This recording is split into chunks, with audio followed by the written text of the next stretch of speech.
Hello, folks. Welcome back to World War II TV. And I've been really excited about getting this series of shows going because it's a place I was at myself 3 weeks ago, my first ever visit. And we are talking about the Hürtgen Forest, the often overshadowed winter campaign. The Battle of the Bulge comes kind of halfway through it, but kind of takes all the precedence. The books that are out there, mostly about the Ardennes. There are people in the Ardennes right now for the Nuts weekend in Bastogne. But for my money, the Hürtgen Forest is equally interesting, if not more interesting. My guest today is retired U.S. Army officer Edward G. Miller. He's the author of the highly regarded book, A Dark and Bloody Ground, which I'm holding up right here from my own shelf in the other room. The links to purchasing the books are in the description below. As always, everything you need is in that description below. Links to my social media accounts where you can buy World War II TV merchandise, my guests' websites, my guests' books, etc., etc. Without further ado, I'm going to bring Edward in. And so good afternoon, Ed. How are you today? Hey, fine. How are you doing? I'm very well. I'm looking forward to the football later on. But the Hurtgen, we just was chatting about it before we went live there, and the reasons why it's overshadowed are complicated and at the same time very simple. But you're making a point. It was very well covered at the time. There were lots of journalists there, correspondents there, photographers there. You've done your book, 20 years ago? You began the work before then. Where are we now kind of globally in understanding the Hürtgen Forest? There are a new generation of historians, people like Uri Beckers, who's going to be on with me in a few days' time. Are we better at understanding it now, or is it still a struggle to get people to understand this campaign? Yes and yes, Frank. Really, there's more newer research and newer people working on it. The book was originally published in '95, and it's still in print. And if I could rewrite or do some more work on it, I would, with some new interpretations that have come out since then.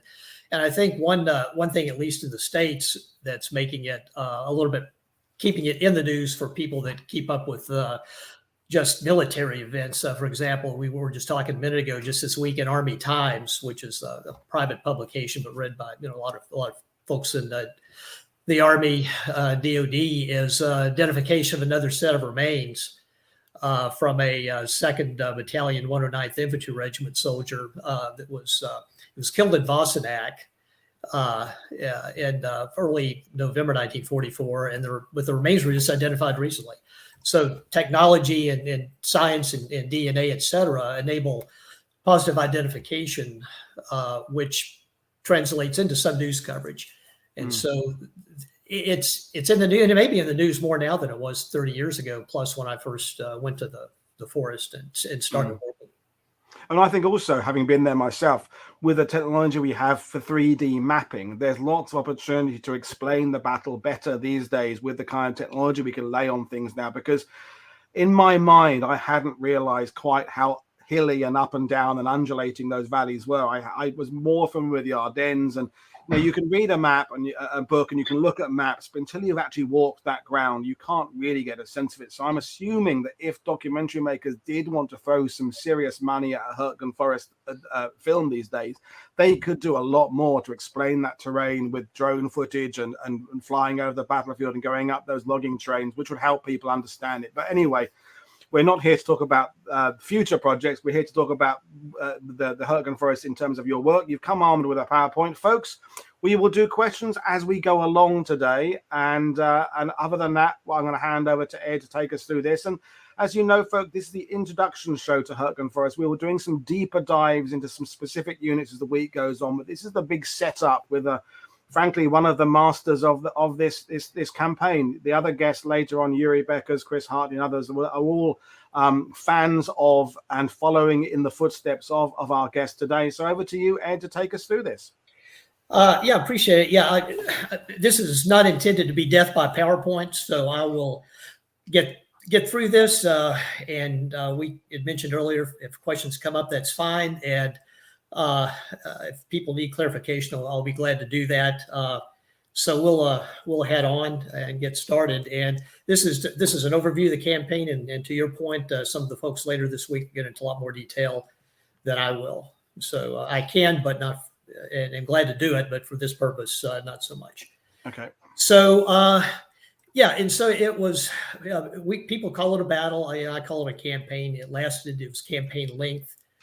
I think the big point of this is, and it goes back to decades ago, and Charles McDonald's comment about a neglected objective, and really I think that's part of what the Americans got into. They were there for 3 months before they focused on the most important objectives, which were the Roer River dams.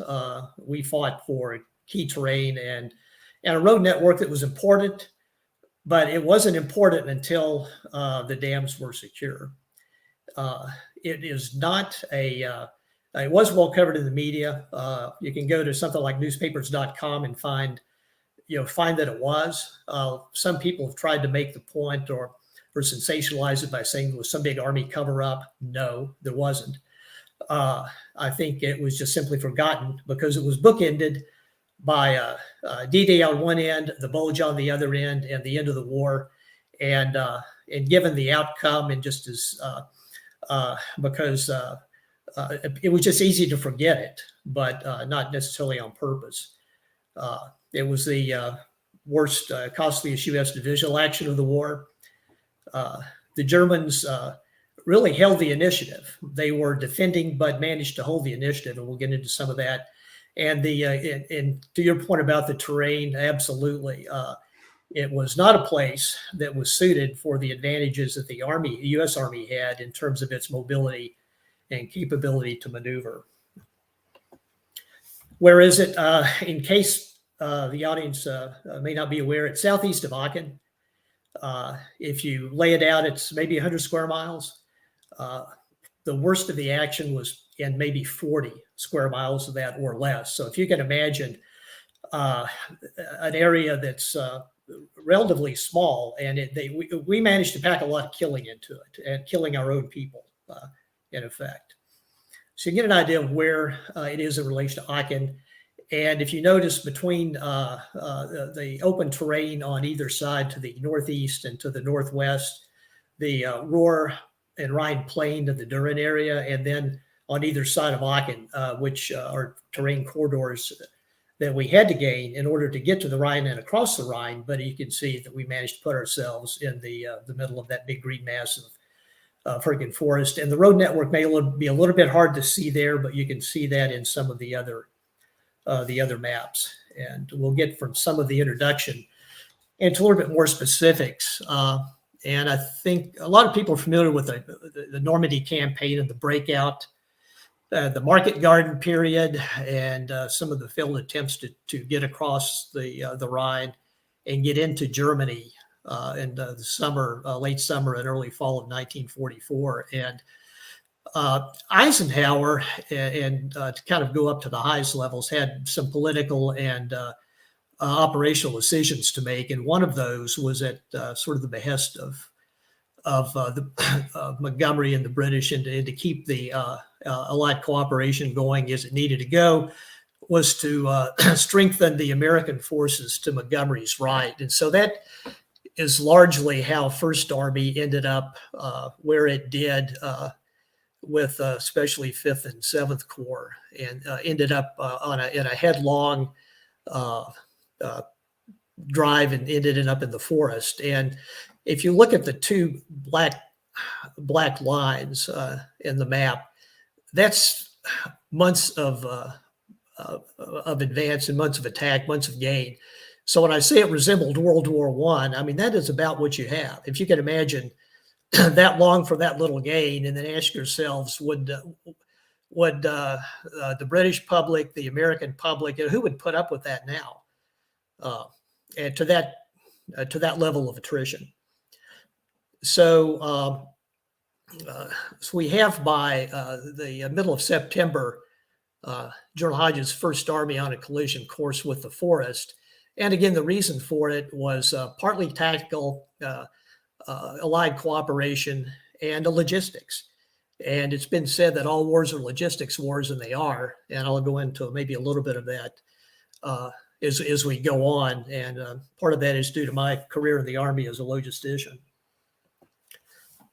So it became a race for the German border. And as we neared the German border, we were facing the weather possible deterioration. The Army had logistical concerns because the vast amount of the supplies were still stockpiled, or not stockpiled, but were still in France, and it had not been moved forward, but we're in the process of moving forward. And it wasn't just a material issue; it was a manpower issue and replacement soldiers, because as the U.S. Army planned to mobilize, and it was planning its force structure for the war, it vastly overestimated well, maybe I should say underestimated the attrition it would face in infantry MOSs, and overestimated maybe armor, or engineer, artillery casualties. So the force was not built and manned for what happened. And Ed, is there a little bit of a sense of there being a hangover after the Normandy campaign, in that there had been some command issues amongst the Bradleys and Montgomerys and Pattons in Normandy, but then the Falaise pocket ended up kind of papering over some of those cracks because it was a victory, maybe not the complete victory it could have been, but it was a victory. And then after that, the push across the rest of France was quite swift. So it kind of, it didn't allow these problems that had been bubbling away to kind of manifest themselves. And by the time you get to September, October, it is all starting to go wrong a bit. Not just with the command, but I say with everybody's sort of fatigue of combat in some ways. Well, it did, and it was at all levels, and it gets back into the force and force structure comment that the replacement issue, the troop to task problem. All armies face it, and this is we're limiting it more to the U.S. Army in this discussion, but it did. It was at all levels. It was a mental maybe hangover and a material issue, and all of that goes into making combat and to generating combat power. It's not necessarily just bullets. There are a lot more factors go into it, and so we and it was almost everything that could happen started to well up, and everything that could happen happened at the wrong place and time. You could make it up effectively, and so that finally the Americans didn't know what they were going to face when they hit the border and hit the West Wall, and so that loomed large in planning, maybe a lot more than it needed to. So the problem came is fall was beginning to turn into winter. Do you take risk and continue, or do you take an operational pause and await resupply? Well, it made. What were the risks? And they're pretty important decisions to make. And if you put yourselves in those shoes, you have to ask yourself, well, what would you do? And the other big unknown, well, it was a known, but we maybe made it an unknown, were the dams that controlled the level of the Roer River, and the Roer had to be crossed before we could get to the Rhine. And the dams weren't a secret, but they didn't particularly loom very large in planning, and they weren't going to go away. And you have to ask yourself, well, did we ignore it? Were they wished away? Were they, well, we'll get around it, or we'll get to it issue? I don't know the answer. I probably, if I were going to rewrite everything I did the first time, I would spend a lot more time thinking about it. It would be speculation anyway. But the bottom line is, here's the neglected objective beginning to enter the picture. So these are some of the key players. The real key players were the troops on the ground, obviously, but and a lot of your audience have probably seen this cast of characters before, and they may not be as familiar maybe with Brandenburger, the commander of the German 7th Army, may not know as much about Giraud, the 5th Army commander, 5th Corps commander, or maybe even Joe Collins, 7th Corps. Giraud was also the head of war plans back in Washington, and ended up becoming embroiled in the Pearl Harbor investigations. Hodges was a genuine hero in World War One. But there was, to your point about fatigue, there's some speculation since over the last 20 plus years or so that, maybe Hodges was worn out and maybe just not didn't possess the energy he needed to do his job. Nobody doubted his courage, but physically, endurance wise, maybe he wasn't the right person at the right time. And Joe Collins, who was only about 46 years old, was the fair-haired child for Hodges and probably Eisenhower. And Collins came out of the Pacific, where he commanded the 25th Infantry Division on Guadalcanal. And there's been some research in the last few years on the 7th Corps and the Operation 7th Corps headquarters that's not particularly kind to Collins, and a lot kinder to his staff, actually helping him along a whole lot more, I think, that I knew, or that maybe any of us knew up until, again, maybe the last 5 or 6 years. And Collins, of course, this is a picture of him after he became Chief of Staff of the Army a few years after the war. But it would be worth maybe to dig into a little bit more on Collins and to see if there's any, what may have driven some of this. And in his own autobiography, he blamed his Corps G2 for getting him into it, which I think I think that was kind of a cheap shot. But it was what it was back in the late. A general in a post-war memoir blaming other people, whatever next there. That's never happened before in the history of military writing. No, that's never happened. No, it's fascinating stuff, and it is interesting that so many people had long. Collins, regardless of how he does when Hurtgen, he's been at it again for a long time. The Normandy campaign had been grueling. The 4th Division, part of his 7th Corps, had a tough time in Normandy, as had the rest of the Corps there. So you can definitely point a finger and say that whether or not they made decisions, they're running on empty in terms of reserves of just kind of physical strength and maybe a time to just relax a bit. They haven't had a break for months or years in some cases. Yeah, exactly. It was the same same on the German side. I mean, the Eastern Front veterans, that most of them were, and so So and so finally, I think Hodges chose the middle ground, let Collins go ahead and see what he could do in the reasonably decent terrain of the Stolberg corridor, called reconnaissance in force. And it was going to, if he met it with strong resistance, he was going to halt the Corps until he could get resupplied with ammunition, fuel, and in late September. And so he reinforced the 3rd Armored Division with a regiment of the 9th. And what that did was deplete the 9th, that Collins sent into the sort of the mid-range of the middle area of the forest to take some road junctions and routes that could be usable, should have been, and were usable as supply routes. So you had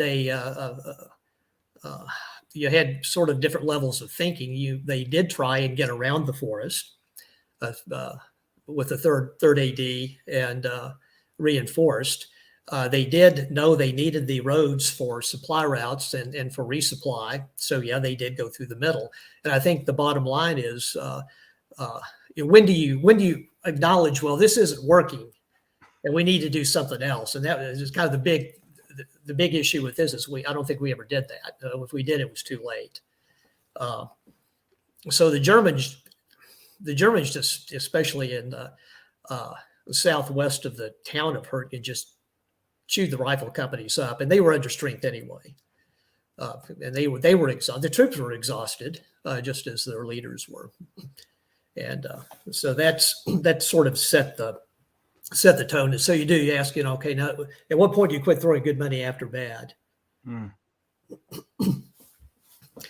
So again, and by the end of September, first part of October, we penetrated the first band of the West Wall. We had weighted the effort into the the better terrain. The first ID was moving up to Aachen, the third AD into the center, and the much more dispersed ninth ID in the forest itself. But the Germans had managed to, and the ability that they had to regenerate combat power was exceptional, and managed to throw in enough troops at the right place at the right time, especially with the German 12th Division, to bring everything in the Stolberg area to a halt.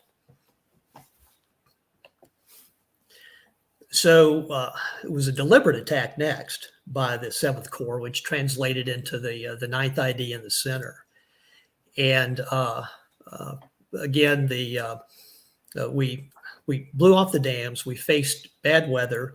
The troop strength was not a lot better. Supplies were moving up, so it was not going to be an issue of not being able to logistically support an attack. But you just didn't have the troops to do it. And what you get is, in the third bullet down, about 1,000 casualties per mile before it's all over with. And so it was, and for both sides. One of the 9th ID veterans said, the only thing he remembered was trees and fire breaks. He knows he must have seen German. They certainly saw him, but that was it. Fire breaks, mines, wire, and tree burst. And just a couple of things from my own collection here at the bottom. And some people may be aware of the Friedrich Langfeld story, a German officer that was mortally wounded trying to rescue an American soldier. And there's a memorial to him at the Hurtgen Cemetery now that was put up in the early 90s, I think. And then Hubert Gies, who I knew well over the years, and he was from the Paderborn area. And as you can see, the youth of the German army at the time. So you mentioned the fact there about the vision and the fact, having been there myself recently, I'm glad I did before doing this series, is that through the Normandy campaign, I always bring it back to Normandy because that's my thing. The Allies have, in a sense, the upper hand. They have aerial intelligence. They have the aerial photos coming back by the 1,000 a day almost. They've got their good eyes on the ground. But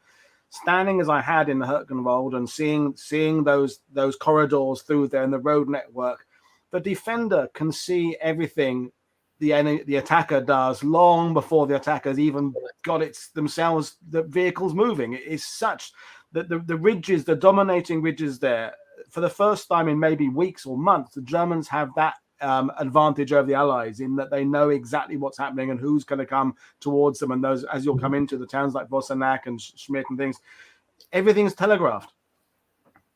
It was. And then I mentioned, and a lot of people made mention of the forest district markers that the Germans could use as artillery reference points.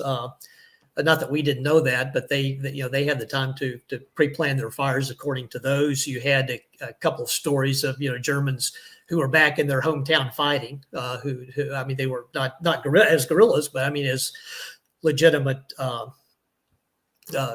legitimate soldiers, literally fighting in their hometown. And then there were it was just everything that.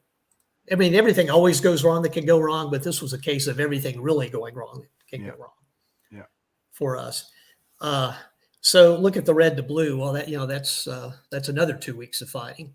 So now we've been in this for a month, and but no decision was made to do anything but hang on. And so I think this could have been the turning point, just to stop that and maybe reinforce 19th Corps north of Aachen and 9th Army, which was moving in at the time.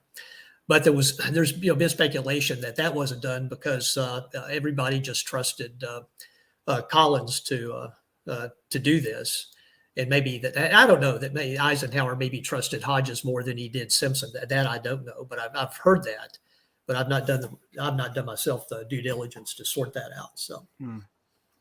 So now we get into the really bad part of it, the 28th Division in Schmidt that has been covered. McDonald's work, Army staff rides have beat this to death over the last 30, 35 years. I've done my share of the beating to death of this with doing staff rides and a lot, but it was the point of it was to establish a south flank for 7th Corps in what was going to be a big attack to try and beat the winter weather to the Rhine. Went to the 28th Division, and General Cota didn't think he had a chance to succeed anyway, but he had no choice. I mean, he did what he had to do. And the big thing that's brought up usually that needs to be reinforced is the German CPX or command post exercise that was underway when the battle went on, or when the 28th Division jumped off on the 2nd of November. And so all the Germans that needed to react to it and be involved in it were at one place, which maybe for the Americans, unfortunately, wasn't hit by an air attack. But they were there. And really the only thing that mitigated what was just a true bloodletting was on their own, medical officers on both sides just called ceasefires to get people out. And the story of the 112th Regimental Aid Station on the Call Trail and and the German doctor Hurtgen and the treaties in the Call Valley and some of that are important to show that there was a little bit of humanity, at least in that mess that happened. So a few, just kind of back to your point about the terrain. I mean, the upper left is the kind of a view across the Call Valley toward the Kommerscheid Schmidt Ridge. Well, that was terrain to contend with. Picture on the right is the Call Trail people may have read about, which effectively was the main supply route for the main effort of a corps, if you can believe that. And that's not a whole lot different than it looked in 1944. I made that picture probably in 1997, 98, maybe 90, 95, 96 or thereabouts. And then on the bottom left is the area not far from where the black and white picture kind of kicked this piece of the presentation off was made. That's the area of the 110th Infantry Regiment attack. And look at the caption, and you can see the casualty figures. And that is a small area. That's a few square kilometers, and that was just awful. And if you look at the overlays, the records for identified minefields and German obstacles, and of course there's still excavations going on now for EOD work and unexploded ordnance. I mean, I know certainly years ago there were places I wouldn't set foot in that forest. And I've walked a lot of it since my first visit in 1985, and there's just places I wouldn't go because of that. So some 28th and 707th and 893rd Tank Destroyer Battalion folks, that if people have read Three Battles or are familiar with any McDonald's work, these are some of the people that he mentioned, especially in three battles, and pictures that these guys sent me. And to the lower right from the 707th Tank Battalion, Bruce Ostrup, that commanded a company that was went to Schmidt. The middle, it's not the best picture, Ray Flagg, who was the well-covered platoon leader that got his tanks across the Call Trail, and John Anderson on the right, that's also mentioned in Three Battles. And then, of course, Turney Leonard, that received the Medal of Honor. And then some of the Germans. The Heinz Guderian's son is in the upper left. He sent me that picture several years ago. And Erwin Kretzmann on the left. The aide to the commander of the 89th Division, Gavert Haslob, is at the bottom picture on the right. He sent me that photo. And then Paul Bruckner, who commanded one of the engineer battalions, made that one at a 50th anniversary commemoration in the forest. It was in 1994. And then the quote from the member of the 272nd Volksgrenadier Division, and about just one day. But yeah, I mean, that kind of sums it up. It degenerated into a matter of just survival. And you made the point earlier, Ed, about it being very much like a First World War battle. And I think some of the things I've read from yourself and others is that the veterans coming together and acknowledging it was just shit and grim, no matter who you were fighting for, is something that campaign has that perhaps the Ardennes doesn't, normally doesn't have in the same way, because it just, as you said, it did become a battle for survival, and there was more respect, perhaps compassion, pity maybe shown for the other side, because it was freezing cold, the weather was crap, the terrain was crap, and the kind of the futility of it. It does have the echoes of some of those long drawn out First World War campaigns. Well, it does. I mean, and I've the army uniforms, and I don't want to get into a treatise on uniforms, but the clothing that we had was not right for the situation. Eisenhower's quartermaster, and not that was Eisenhower's fault, because it was just an institutional issue, rejected the winter combat uniform that we proved in Italy. That was not a bad piece of equipment, and it was used for essentially for decades after the war. The M1943 field jacket and ensemble was very rarely used, was some, but was rejected for a long time. The overcoat that we used was wool, heavy, and when it became, in this weather, saturated with water, it froze. You had guys laying out exposed to the weather 24 hours a day. Then the troops from the 2nd of the 112th at Wassenack dug in on that Bulge Ridge in clear view of the Germans on higher ground at Hill 400 for 96 hours before they just broke and ran, because the Germans could see them and could fire artillery and tanks directly into foxholes. And these guys had to use their empty K ration boxes to go to the latrine. And what went on in the Call Valley was equally as bad.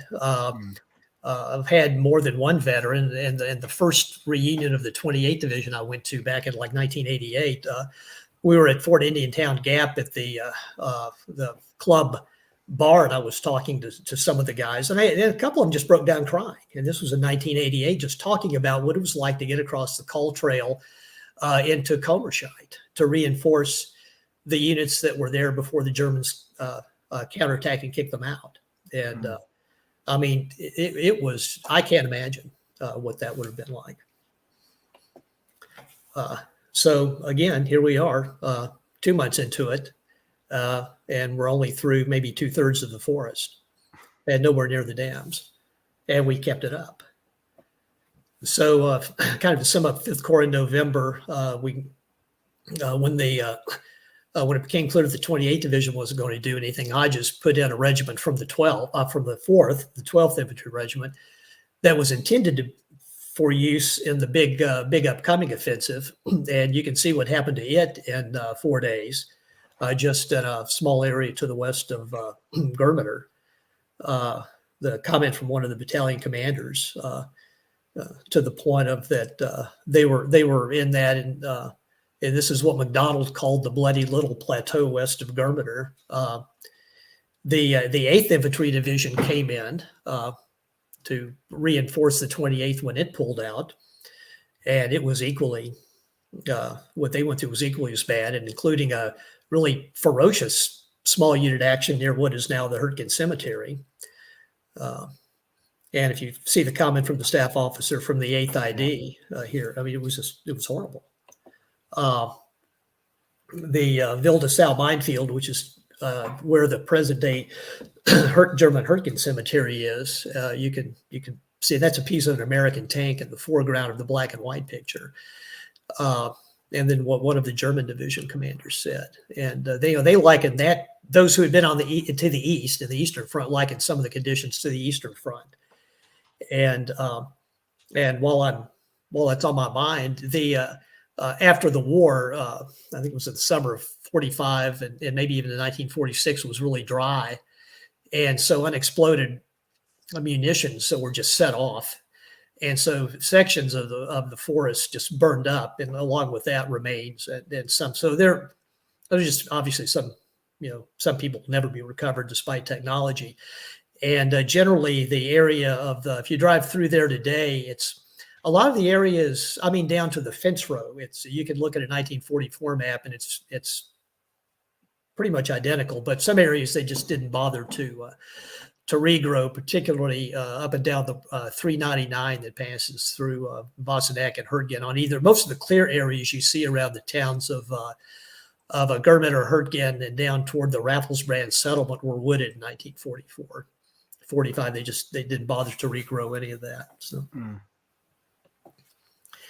And only on the 28th of November did the 2nd Battalion of the 121st actually get into Hurtgen town and take it. And that's the story. People that are maybe familiar with Paul Bosch and the wrestler from Houston who passed away back in 1989. And his story, The Road to Hell, that's the Hurtgen church he describes. And the half track is on what is now B399 between Germeter and Hurtgen.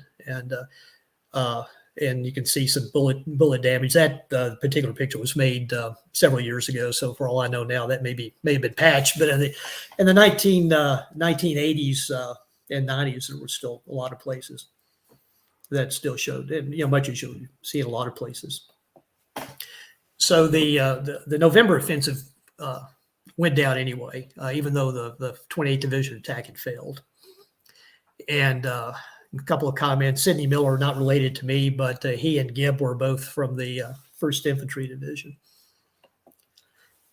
So for another month, we'll look at the battle casualties, another 20,000, battle and non-battle, American.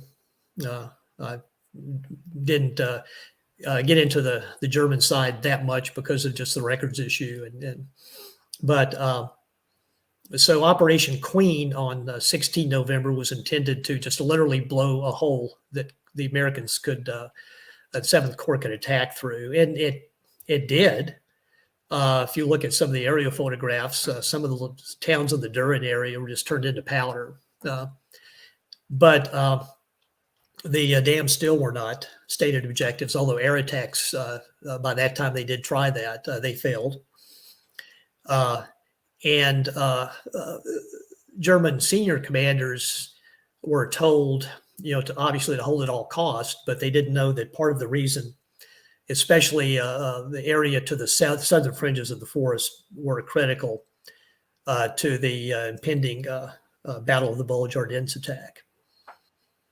And so, and part of the reason, excuse me, the Hurtgen campaign is it's a little bit difficult to understand. Is there were just so many units on both sides, but the Americans in particular were just in and out, and it was just a procession.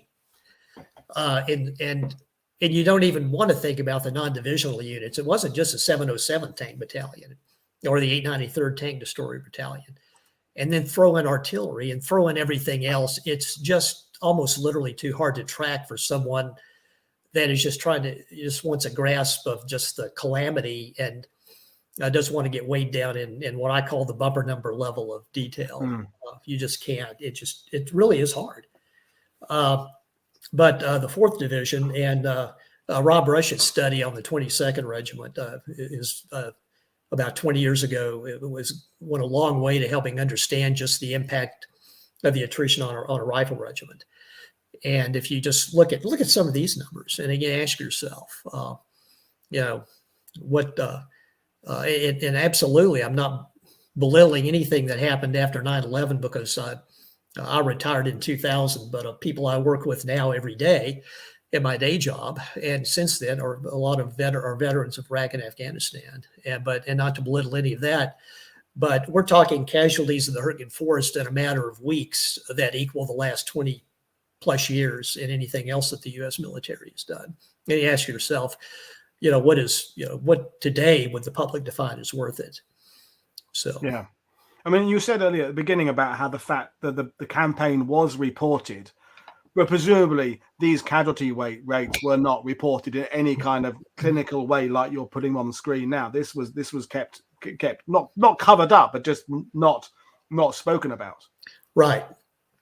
Yeah, and it sometimes it's hard even now to go back and figure out. People ask, well, how many people were killed or wounded or whatever in the Hürtgen Forest. Well, just because of the way the units reported, which was periodically, not not daily and report compilations, or units that were in more than one area, spread out. It's hard to tell, and you would have to get to morning reports, for example, to really know. So, I mean, if somebody asked me, how many Americans were killed, wounded, or whatever, the Hurtgen Forest, the best I can say is maybe 33,000, and I think that's about the best you can do. Mm. So now the end of November, and that's it. Hurtgen's in hand, but not much else is. December, the weather had deteriorated completely, and of note was the 2nd Ranger Battalion attack to take the Bergberg, which is shown in the color photo here. And but you can see the conditions by now. And again, the Germans faced the same conditions, except the Germans at least were in their home territory. So only in the middle of December, 90 days after this started, was the first ground attack with the dams as a stated objective started. And for people that know what the 16th of December meant, they can look at the 13th of December here and realize that only 72 hours before the Bulge started, this ground attack began. And the Bulge effectively stopped that. But again, you'd be surprised in that 3 days. Another 2,500 casualties in the 78th, a new infantry division, a new 1st Combat, and then the veteran 2nd. But combat patrols took place in the area throughout that interlude. And so that didn't, the Bulge didn't stop the fighting. And the actual, the crossings for the river were not planned until the middle of February, because of the Bulge. And the final attack to take those didn't begin until the end of January. The 78th was back, the 9th was back, the 82nd Airborne Division supported. And, just to, as I tried to make clear and have, the 78th Infantry Division, still relatively new. I think they need to be recognized for ultimately capturing the Schwammenau Dam, the 9th the earthed. But the capture of the Schwammenau was pretty dramatic itself. And if you can imagine in those valleys, in that kind of terrain at night, led up to with American artillery and German to the point where you can almost read a book. And these GIs going down this steep terrain, falling into German foxholes, some hand-to-hand combat. They gain the dam. The only way in was an entrance on the face of the dam. They slide down that thing. They break in and managed to keep. The Germans had caused some damage to it that caused a slow flood, but they didn't destroy the thing completely.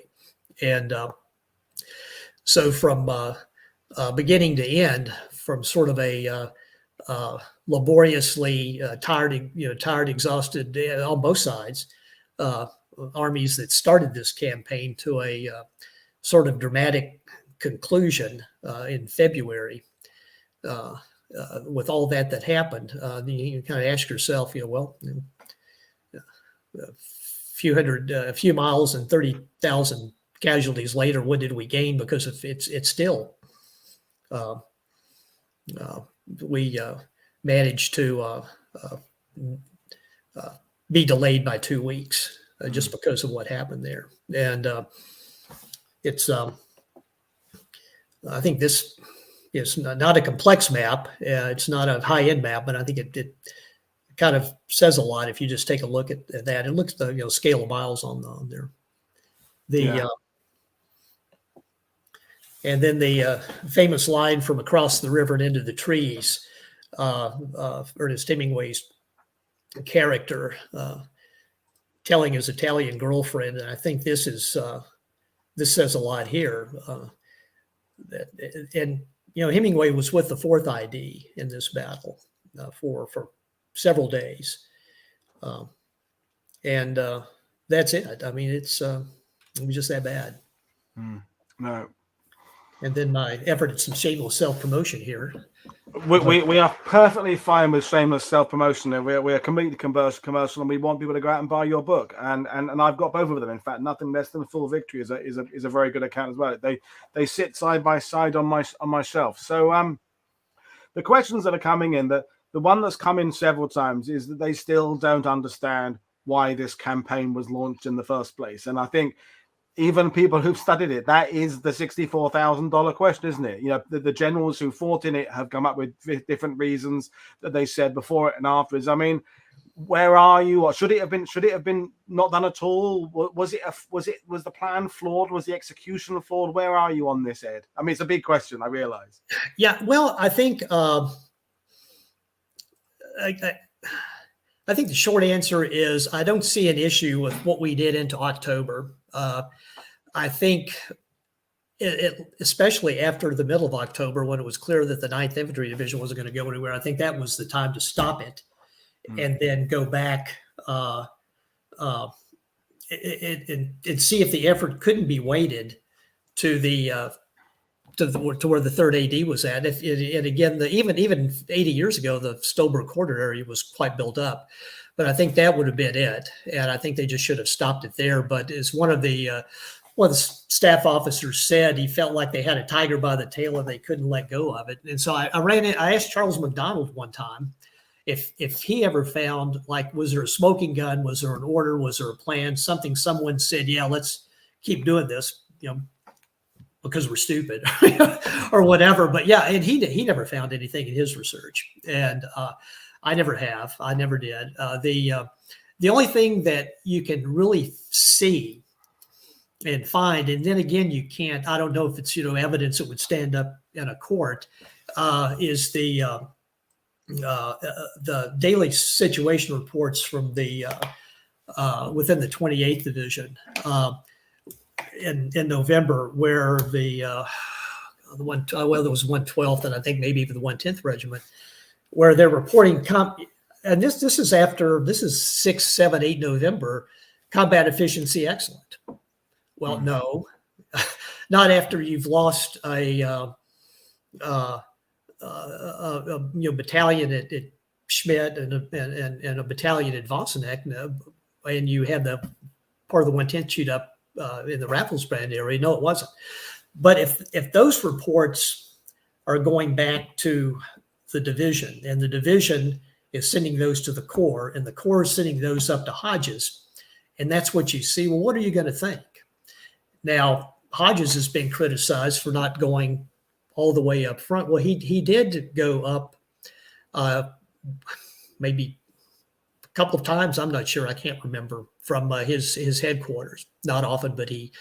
What didn't happen and should have happened in the 28th Division, Coda didn't go forward like he should have. He stayed in his headquarters.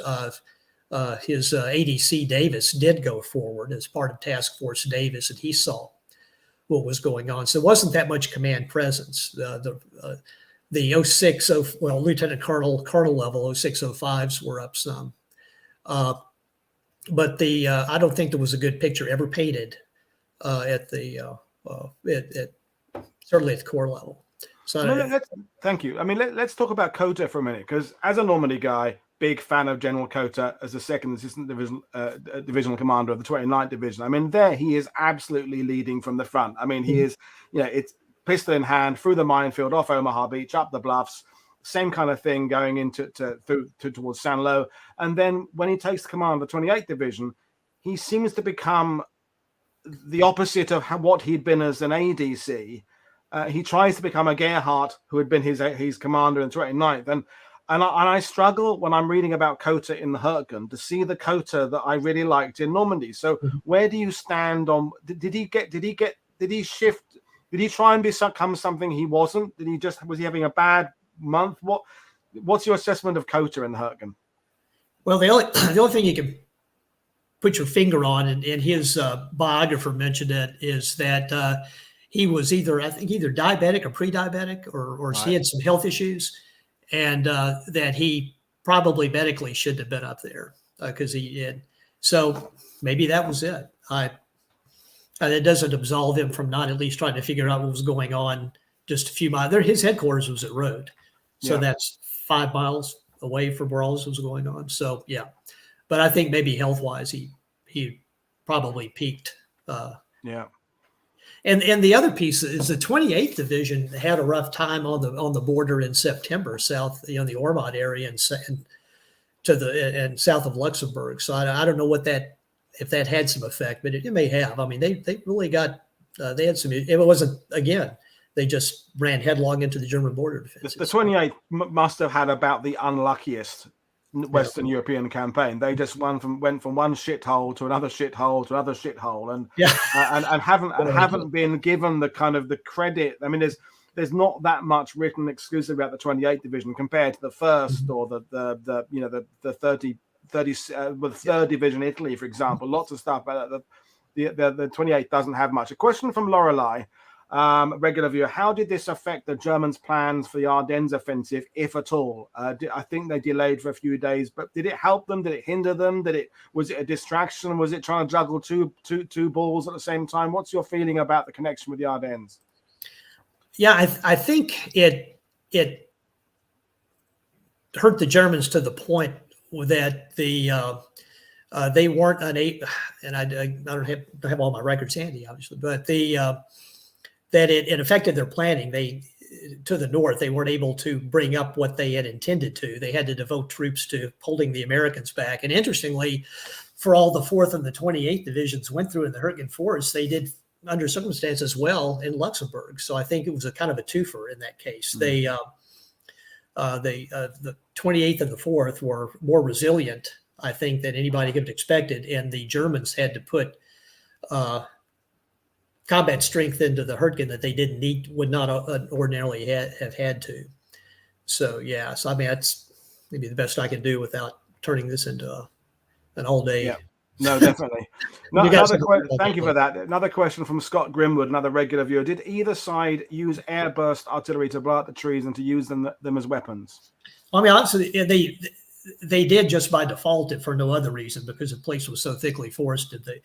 The rounds were gonna go off there anyway, and so they became weapons. I don't know if anybody thought, hey, we can let you shoot into the trees because we can use them as weapons. I mean, maybe they did, but they just became weapons. And even interestingly enough about the artillery piece of it, and Yuri Becker may tell you the story later on this week, is he has an account of an American mortar round shooting down one of our own artillery observation planes because it was flying too low. Wow. And so you had, so there's a reason for airspace management in the military too. So. Yeah, no, I mean, my next question, thank you for that, is, I mean, I was with Dr. Philip Blood. He was my kind of tour guide who lives in Aachen. He's writing a new book about Aachen. Mm-hmm. And he made the point as well that the Hürtgen Forest isn't just the Hürtgen Forest. You've got to acknowledge what's happening at Aachen. You're going to have happening with Montgomery further north. And that just kind of muddies the water in the sense, if you're trying to understand all these areas at the same time, your head just gets muddled with information, and so that the Hürtgen Forest, again, there's the campaign we're talking about today and this week, but there's this wider campaign that is also a little bit overlooked because of the Ardennes. So where are you on Aachen? Aachen itself is an extraordinarily complicated battle. We did a walking tour with Phil about the attack into town by the 1st Division particularly. So Aachen's also very important as well, isn't it? Well, it is, and you have to look at everything really with the almost the whole First Army, at least north of Luxembourg, because the Aachen, the terrain around, the only decent terrain you had really north of the Ardennes was the Aachen-Stolberg area. So you have to do that. You have to look at Aachen as a piece of that, and it's just a matter of how complicated do you want to make things for viewers and readers, kind of your customers, if you want to call it that, in this. So yeah, but you do need to do that, and that gets into logistics, and then you get into a whole different piece of it. But you have to look at it in terms of that too. So. Yeah, I mean, just a question that came to my mind, because David O'Keefe has just joined us, the Canadian historian who writes a lot about ultra and signals intelligence. Is there anything about the intelligence aspect that we haven't covered that perhaps is information that that has come out since you first wrote the book? You said in 1995, because we are now aware that some of the information about the German offensive in the Bulge was picked up by Ultra. Is there anything about the Hurtgen that perhaps we don't know yet that might turn up out of archives, or is there an intelligence failure at the beginning that we can talk about? Obviously the not picking up on maybe that the dam should have been a target. I don't know if there's a big SIGINT issue that we missed.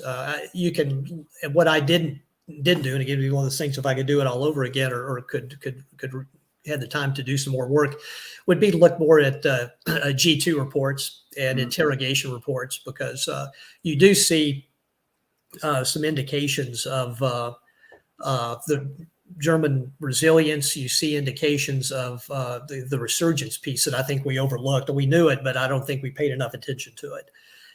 I don't know that that's at the some big ultra smoking gun, though. I don't know. I think we're coming back again to this idea that people liked the thing I said, the hangover from Normandy, is the timing of this. I think we can now look back and say that September, October was there's a bit of victory. We've had the victory in Normandy that came when we weren't quite expecting it, all wrapped up rather swiftly. So there's some command issues that are going to be highlighted later on. They're going to come up. They're going to rear their head again in the Ardennes, and Bradley and Montgomery. All those people are going to come into question again. And you said yourself about that when they commit to this campaign, they have this kind of in gambling stick or twist moment, and they decide to carry on committing, and they perhaps should have recognized when to stop. If they had perhaps stopped earlier, or that they had done something different. In all your reading of this, is there a kind of a counterfactual idea you can come up with that would have served the Allies better? Either not do it at all, or concentrate on where the third AD were and go round it? Is there any kind of obvious course of action that you now go, well, that's what they should have done, or is it still a bit murky? It's murky, leaning toward wait your combat power north of Aachen, I think is what I would look. I would need to sit down and really study maps and study a lot, but I would say that, yeah, no, definitely. And I think I think there's no more questions coming in, particularly because I think you've covered everything so well. But in terms of the people who are watching this, who are their first kind of entry into understanding the Hürtgen Forest, obviously we've got more shows to come with Yuri and Chris and others. What kind of advice would you give anybody who's starting their entry into looking at the Hürtgen Forest? I mean, it's a tough one to get to grips with, and I found that, having even been there, I'm in some ways more confused having gone there as I was before I went there. But any advice for people sort of dipping their toe into the Hürtgen Wald? Yeah, I would say don't do it. Don't dig into it thinking it's something that's really going to be easy to get through. Do it a piece at a time. The Army, for the U.S. Army, for example, concentrates on the Schmidt action. Yep. If you want to get a feeling of just conditions and what it was like, maybe look at it. You might not even want to try and understand the totality of it as much as just to get an idea of just what people went through. And the experience of the 28th at Schmidt, which is easily accessible because it's covered and those books are available online, is one thing. And then look at I would say that, and just and pull yourself out mentally and kind of look at what was going on, and kind of put this in the Normandy, bookend Normandy Bulge time frame, and just kind of let understand that there was a lot going on in a lot of different places.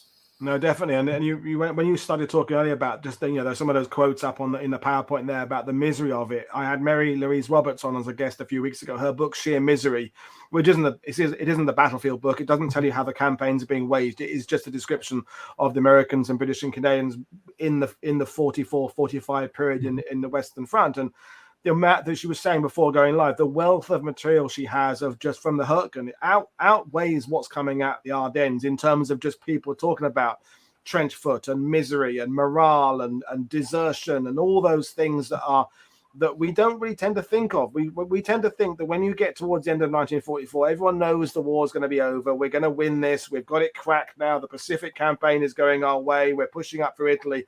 And yet that winter, in terms of if you were a Tommy, a GI, or a Canadian at the front, it was probably in some ways, the most miserable time of the war. And that is there in the accounts written by people who went through this. Just let's say, trench foot and the cold and the wet. In part, and I think part of it, you get this, and I'll call it the History Channel phenomenon, and it goes beyond that, and it's not just limited to that. And I'm not going to put down a network, but if all you see, or if you take the videos or the newsreels that come out of that, and then you think, what music do they set these things to for the most part? And you look at a lot of things with that, it kind of leads you down the path of a Normandy breakout, and we're driving toward Germany, and there's a Battle of the Bulge, and you forget there's so much. And so you just don't even think that this happened.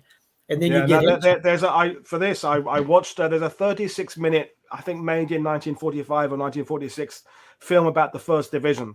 And it takes them all the way through. I mean, obviously the 1st Division did a lot of stuff. So 36 minutes, you're having to gloss over a lot of stuff. But it spends like 6 or 7 minutes talking about the Normandy campaign. The Hurtgen rolled as well. It was a tough time in the forest. But then we had 2 weeks leave and so and so. It's like, what? I rewound it. Like, did I miss a bit? Did I? And it just, it cuts through it really, really quickly as a kind of a part in between important things. I think, no, it's not in between important things. It wasn't. I mean, okay, the 1st maybe didn't have as key a role as the 28th and the 9th, but it was a weird way of acknowledging this campaign. I thought just glossing over it, but and I can't guess it why things ended up that way. Why it was neglected, if certainly not covered up. It certainly has been neglected for the last X number of decades. Yeah. Well, I'm going to thank you for being our guest today. And we were talking before going live, you're working on Luzon at the moment. So I'm hoping you'll come back when that work is nearer completion to come and talk about that, because the Philippines is something that is again, not talked about as much as it should be. And if you'd be happy to come back and talk about that, we'd be happy to have you. Yeah, absolutely.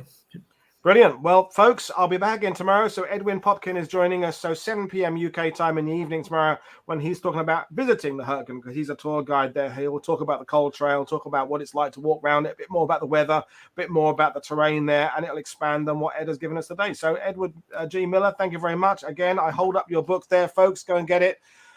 It's been in continuous print since 1995, and I recommend getting it. So thank you for joining us, and I will see everybody tomorrow. And I will say, yay, go England later in the football. So cheers, everybody. Thank you. Thanks for watching. Bye.